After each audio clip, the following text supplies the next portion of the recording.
You know where you are!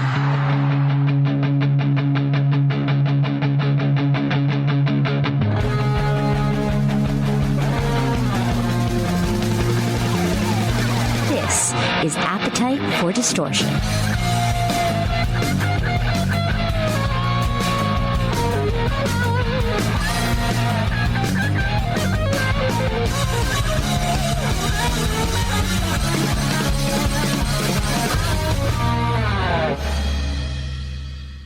Welcome to the podcast, Appetite for Distortion, episode number 431. Welcome back to the podcast, Mr. Dee Snider. How are you, sir?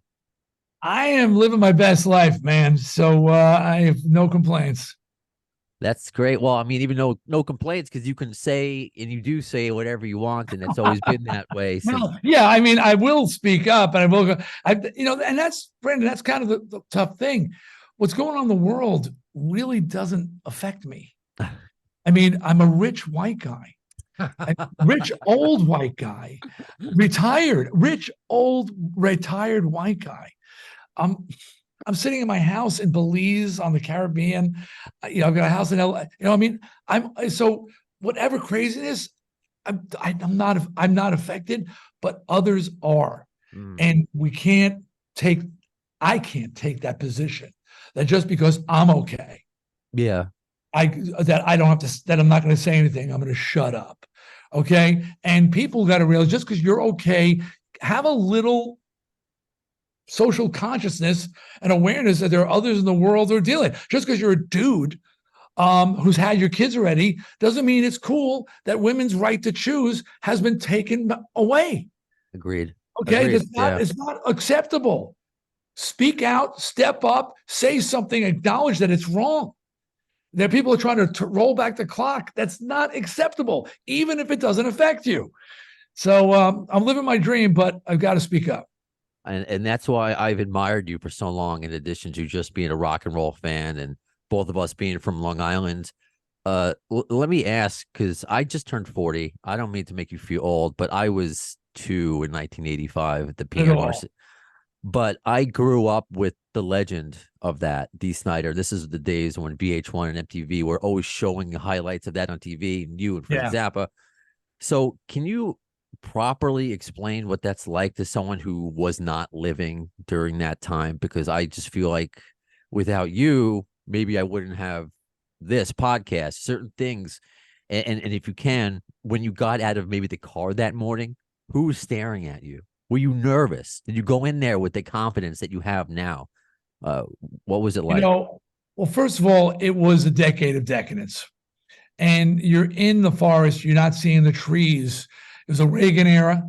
And it didn't seem odd that there were these conservatives who were freaking out over bands like Twisted and Motley and Wasp and I remember getting arrested in Texas for profanity and our shows being picketed by religious Christian groups and it just seemed like that's the world and I'm kind of pushing that button. I know I'm pushing that button. I'm very well aware I am pushing the buttons and getting the reaction. But then these PMRC things started happening, Parent Music Resource Center, and they wanted to have ratings on records. And that was background noise as well. I'm in a rock band. I'm a vampire. I'm not watching the news, hearing, there's this organization and blah, blah, blah. And they want to censor ring. I'm like, you're on the Filthy 15. Filthy 15. Yes, I'm on the Filthy 15. Who else is on there? Bruce Springsteen? Really? How's he on the list? Madonna? What? Cyndi Lauper? Wait a minute. What is this list? How filthy is it? And then, it grew to, and we found out, that these were senators and politicians' wives, both Republicans and Democrats. And all of a sudden now they're going to have a Senate hearing. And I got asked to speak. And I viewed it as grabbing, that picture from the Iron Maiden album cover with Eddie. If you look in the graphic novel, he's not going to take it, which is we're going to talk about. But there's actually a frame of me, like I said, I felt like Eddie carrying the flag. So I thought I was going to lead the hordes into battle, and everybody was going to rally behind me. More about that later. Going down there, I was the cockiest son of a bitch. I couldn't have got me at a more confident time in my life. My band was one of the biggest bands in the world. They were asking me because I was one of those recognizable faces in rock and roll. And I'm going down. I got my bodyguards and security, and it's pandemonium. You're driving down the main thoroughfare in Washington, and every satellite truck in the world is there. The news, I mean, it's crazy. Get out of the car, and there's security all around me. And I'm feeling like God. Quite honestly, I've been informed I am not. Okay, my feet are back on the ground. My wife told me. But I'm like floating into that room in my cutoff denim and my snakeskin boots and pants so tight you could tell I was circumcised, for God's sake. And who did the work? Good God, he cuts them on the angle. Anyway, so but I was feeling incredibly empowered. I look at that footage of me, I go, how did you even walk with balls that big?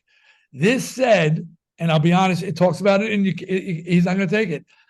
At that, so when it finally sat down, pulled out my speech, got ready to read, and I looked up, the magnitude of the situation just washed over me. I don't know if you've seen it, but you have the hearings. There's a phalanx of news cameras and reporters right in front of you. They're down below the desk, and then the senators are all up there strategically. And all of a sudden, you're like sitting there holding your little piece of paper that you worked on for 2 weeks, and you're going, oh my, like, when I brought a knife to a gunfight, that kind of thing. And there was a brief moment where I freaked in my brain there for just a second. What the hell am I doing? And then the other voice said, get it together, man. You got a job to do. Okay. And then I read, but yeah, there was a moment there where like, whoa, this is insane. I mean, it is. And again, I grew up with the legend of it, and I'm glad you put it into a graphic novel. He's not going to take it because I'm going to read that to my son, who once he could, he's only 7 months, but once we start reading to him, in addition to, Dr. Seuss, I'm going to read him Dr. Snider, books like that. I have like 30 seconds. Because you're on X, Twitter, and so am I, which is kind of like a cesspool of people. How do you feel of people using hate words? Like, is that something that you feel should be taken off social media? But then they say that's taking away free speech. I know that's hard. Elon Musk is a genius idiot. Okay, so I mean, look, yeah, we got to talk about the bigger picture of censorship and free speech. Free speech is a right. It is also a privilege. Many countries in the world do not have free speech, and people are put to death for speaking free out. So it's a responsibility that comes with that free speech. And in the most simplest terms I could put it, online bullying. If you're saying that Nancy had sex with the football team and she did not, and she did not, you're lying, outwardly lying with intention to hurt her emotionally and potentially physically, because many people who are bullied online commit suicide. That is not your free speech. That's not your First Amendment right to say that. You have no right to say that. That is not what free speech is. Agreed. Forefathers never intended for us to run into a crowded movie theater, shout fire when there's no fire. That was not free speech. So people need to understand what that responsibility and what having that wonderful gift in this country is and what it means. Openly lying is unacceptable. Agreed, Dee. I wish we had more speech today. I know you have to move on to your next interview. Just thank you for your time, and I hope we get to do this again. Another time, my friend, another time. Thank you. Thanks, Dee. I love talking to Dee Snider. I know he's not everyone's favorite because he's outspoken, but I find him entertaining. I do find him knowledgeable. May not always agree with his opinion, but he's a nice guy. I've been lucky to have met him in person once or twice. Does a lot of charity work. Just really enjoy. And I wish I had more time. But if you're familiar with this podcast, sometimes I get short interviews through my job, working for Premier Radio Networks on these radio tours. He's promoting, of course, the graphic novel. He's not going to take it. The story of his 1985 PMRC hearings fighting Tipper Gore, but it goes from like childhood to now, fighting people on Twitter, the whole free speech fight, First Amendment. So I wanted to find out, quickly before it ended about hate speech, people thinking that's also free speech. And if I had time, I would have transferred that over to 1 in a Million, but kind of ran out of time there. But speaking of 1 in a Million, that's going to be, I guess, addressed on the next episode of Appetite for Distortion, because as I always say, the conversation continues online in between the broadcasts. So hopefully you're not just getting your Guns N' Roses news, your rock news from this podcast. But if you're out of the loop a little bit, a couple lawsuits, Guns N' Roses and lawsuits go together like spaghetti and meatballs, I suppose. So the first one that came out, well, it could be a month ago at this point, a few weeks ago. Kat Benzova. That's how you say her name, Kat Benzova. I don't say it out loud enough. I'm so used to just seeing it in the print. Photo by Kat Benzova. Years ago, I asked her to, just like a lot of people, come on this podcast, and she actually listened, and she's like, I really like what you do, but unfortunately I can't because it's Guns N' Roses themed. But if you had another show, another platform, I would love to do it. And this was maybe a couple years into the podcast, and the one of many, just like I get it, but man, that's really disappointing. Like, just why? Like, I'm going to ask you about your whole life, GNR, or like with Dee Snider here, it didn't come up. But whatever. I mean, I've asked her throughout the years to try, and just hasn't happened. But she's always been very nice and polite. So if you haven't heard, and I'm just gonna paraphrase because next episode we're really gonna do a deep dive into it. She is suing Guns N' Roses and Fernando, Guns N' Roses manager, for copyright of her photos, which is so ironic given the copyright fight that I and many of you Guns N' Roses fans had online just to keep your own videos up. And there were trolls taking it down, YouTube pages being shut down, claiming copyright.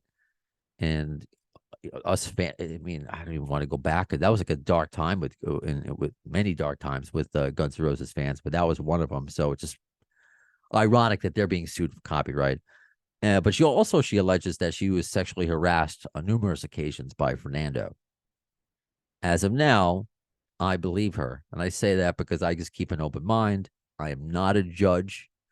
I want to. I respect the jury and what comes out, but my opinion, based upon what I know and what I've read, is I believe her.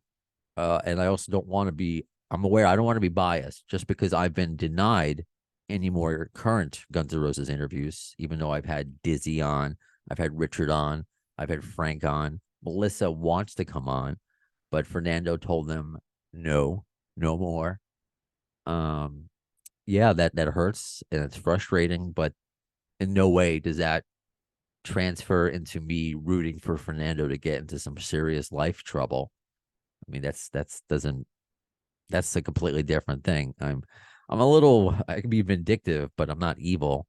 I mean, but if he did these things, then he deserves what he gets. And it's the same thing for Axl Rose. I am like that. However, at this time, I stand with Axl. So if you haven't heard, Axl is being sued for sexual assault that happened allegedly in 1989. This woman has tried suing before. She was also featured in a documentary called Look Away that came out a couple years ago that spoke about sexual assault with him, with Steven Tyler, with Kim, the manager of the Runaways, when he was recruiting these underage girls to be in the Runaways. It was very, very weird. I'll talk about it more in the next episode. But it was just very strange. But given what I know, I put up on Twitter, I stand with Axl Rose. And of course, my fan base stands with him too. But when you put it on Twitter, you're opening yourself up. And I'm just glad I'm not the kind of person that fights online. I don't troll. I don't get into arguments. If people write like a negative comment or something I don't agree with, more often than not, I just ignore it because what does it matter? That's not your opinion. That's your opinion. That's not mine. As long as it's not nasty or a shot at me that I have to defend myself, I just like, okay, let your opinion live out on the internet. I don't need to correct people because just for a few days, I was just inundated and it just takes over your life because it's not just like, oh, I want to respond right away because I'm triggered, because people are leaving things on my Twitter because I support Axl Rose and I'm a rape apologist, just things that are just really inappropriate and not true. So I want to clear up and have a rational and logical discussion. Oh, by the way, if you keep hearing them, if you heard a little bit through Dee Snider's interview, and now that's my cat Blackie, who sounds like, remember the old video game, Crash Bandicoot? He sounds like the bird. that's Blackie. He's 17 and is as active as a kitten. So anyway, just crazy. People wishing me to tell me to kill myself, telling me to die because I support Axl. Insane stuff. And the best is when you find out that they're either some like early 20s or not even that. I wouldn't even say that. They're not early 20s. Literally a teenager. There's one person I wrote, I'm like, you sound like you're a kid that, like, I hope you'll never be on a jury. Oh, well, I can never be on a jury because I'm only 15. Okay, and then what am I doing? I'm arguing with a teenager. I'm out. So much of Twitter really are the opinions of people who should not have opinions on such heavy subjects. So next episode, I asked for a lawyer that's also a Guns N' Roses fan, and that's what's going to happen. Out of St. Louis, his name is Jeff Hackney, and he's from HKM Employment Attorneys, and he's going to come on, and he's given us his time. Usually costs a lot for to get a lawyer's time, but no, he's doing this out of love of Guns N' Roses and wants to have a logical and rational discussion about these subjects. We're not going to have a guilty verdict, an innocent verdict. It's not about that. It's about how do we feel as Guns N' Roses fans about what is happening with our band. So stick around for that. That'll be the next episode. And because people are like, oh, look at Axl did this. He's also a racist with 1 in a million. And I'm like, well, I've actually spoken to black people that know him that say he's not a racist, but there's we can have a discussion about whether or not it's appropriate. So larger discussions, not being like, oh, he's a rapist and a racist. And no, we can have a calm discussion. And okay, that's what's going to happen. So stay tuned for that. And we need to get your questions answered as well, because I put that out on social for you to submit some good legal questions that you may have about this. Never thought I would do an episode, a Guns N' Roses themed episode about sexual assault, but here we are. Anyway, well, there will be. So when will you see that episode? In the words of Axl Rose concerning Chinese democracy, I don't know if soon is the word, but you'll see it.